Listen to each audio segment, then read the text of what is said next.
সীমান্ত এলাকায় বিরিয়ানির দোকান দিয়েছে।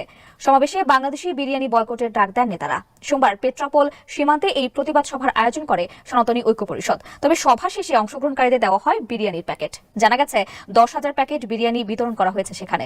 জানিয়ে গুরুতর প্রশ্ন তুলেছেন তৃণমূল কংগ্রেস ও বিজেপি নেতারা।